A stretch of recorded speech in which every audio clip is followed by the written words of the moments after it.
I remember this moment like it was yesterday. At 26 years old, I was sitting on my dad's couch. I had just gotten out of a toxic, abusive relationship, feeling completely lost and broken at one of the lowest points in my life. I was watching a motivational video on YouTube, and I will never forget the words that this speaker said because they changed the trajectory of my life forever. If you're new here, welcome. If you're not, welcome back. My name is Rachel, and I talk about mental health and personal development for people who think differently. If you're neurodivergent, if you think you're neurodivergent, or if you just seem to be having a harder time than everyone else in life and you don't know why, this channel is for you. You're not alone. You're not the only one struggling, and all hope is not lost. It's now 4 years from that day that I was sitting on my dad's couch, looking back on my life, the things that I've gone through and the things that I've overcome.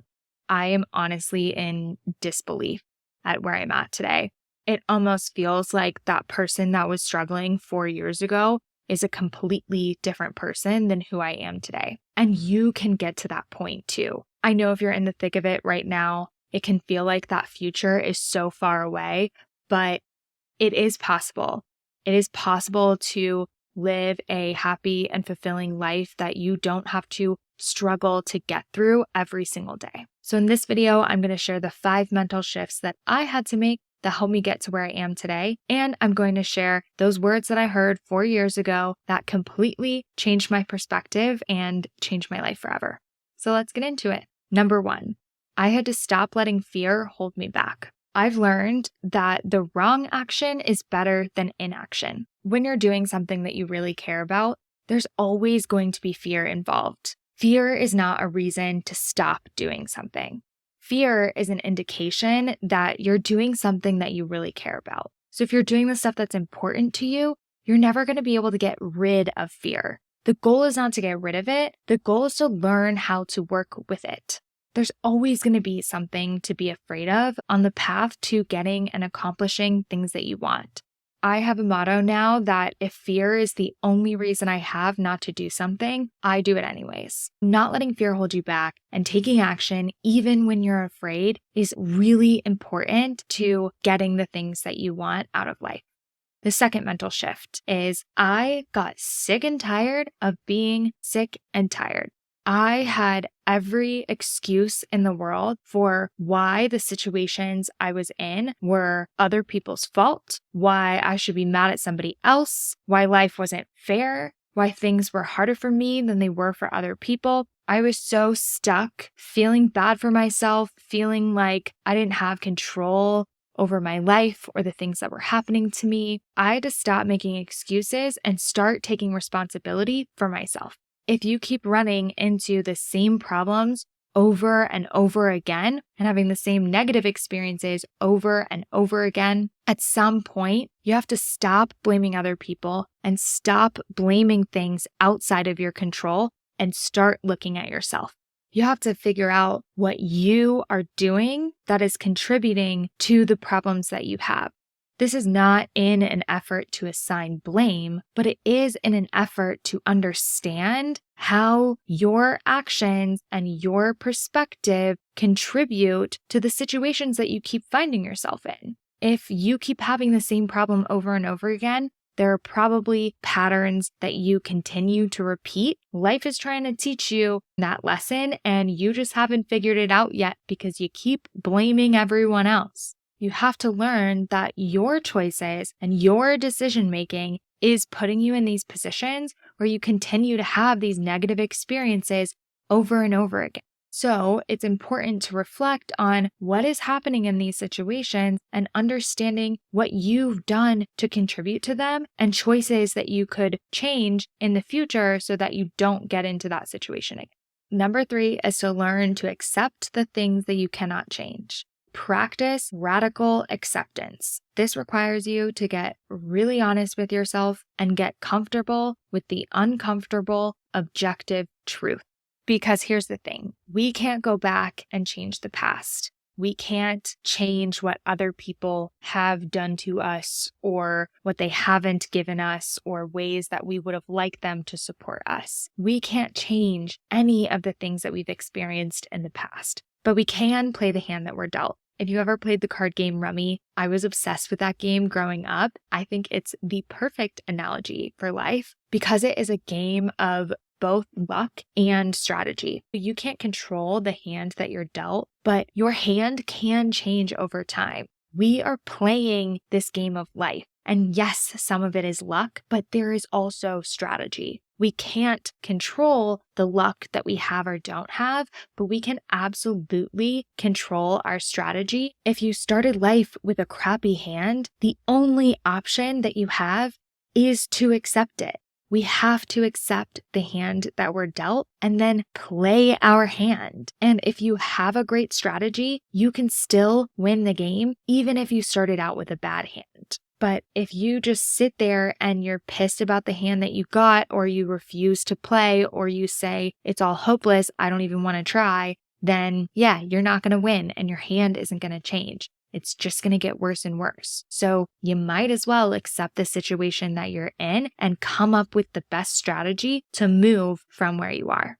Which brings me to the next point. Number 4 is to stop worrying about 10 steps ahead of you and start thinking about 1 step ahead. Sometimes what stops us from taking action is we're worried about something that is so far in the future that we can't control right now. One of the best things that I've ever done is learn how to be in the present moment and just focus on the next thing that I have to do. If you are stuck, that is the best way to get unstuck. Just take action and just focus on the one thing ahead. When you wake up in the morning, don't worry about what's going to happen that night. Worry about getting out of bed and then getting dressed and then brushing your teeth and then doing whatever you need to do. Literally just focus on the smallest single next step ahead of you. And if you master that skill, even if you just get a little bit better at it, your life, I swear, will be 10,000 times better than it is right now. Yes, it is hard to do. Yes, it takes practice. But just try to keep getting better at it. Just keep reminding yourself, I just need to do the next thing. This doesn't mean don't think about the future. It doesn't mean that you are just taking random steps all over the place and not trying to get anywhere. Think about what your goal is, but then only think about the one immediate next thing that you have to do in order to accomplish that, rather than thinking many, many steps ahead. And then all of a sudden you're worrying about something that you have absolutely zero control over, and it paralyzes you in the moment.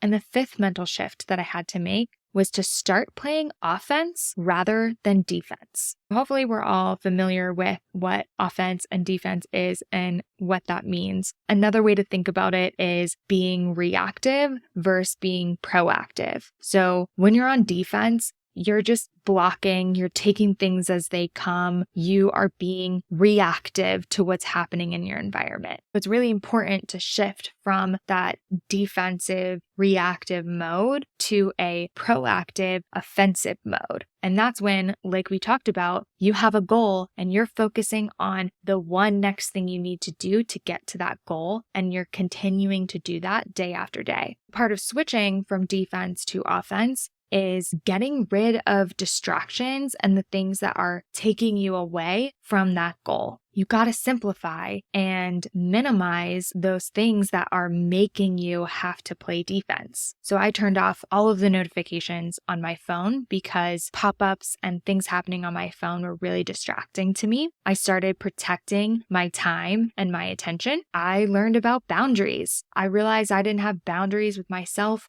or with other people. So I had to start setting boundaries in my life. The mindset switch here is becoming an active participant in your life rather than a passive observer. Rather than sitting back and observing the things that are happening in your life and just letting things happen to you, you are taking control. You're taking control of yourself. You're taking control of the situations that you are in. You are in charge of what happens to you in your life. I know what it feels like to have things happen to you that make you feel like you're not in charge and you don't have control, but you do. And hopefully, these 5 mental shifts helped you think a little bit about how this might apply to your life and what changes you might be able to make so you can become that active participant in your life. So now here are those words that I heard 4 years ago that have completely changed my life. Are you ready for this? You will not change until you want to change as much as you need to breathe. Let me say it again. Think about this. You will not change until you want to change as much as you need to breathe. Those words hit me like a ton of bricks because I realized that, yeah, I was upset about situations in my life. Yeah, I was angry about this, that, and the other, but I was still allowing myself to suffer and struggle as a result of those things. While I desperately wanted to change, I didn't need to change. That's the thing. Wanting to change and needing to change are 2 different things. And you will continue to struggle and not take responsibility for yourself until you want to change so badly that there is no other option. You want to change as much as you need to breathe. You are in control. In the past, you may not have been, but you are now. If you lived a significant part of your life feeling like you didn't have control over it, and then things happened to you that you also didn't have control over, it's really easy to get stuck in this mindset feeling like you don't have control. But I promise you have more control than you realize, and you have more options than you realize. If you like this video, please subscribe. And if you're struggling right now, I think this video will help you too.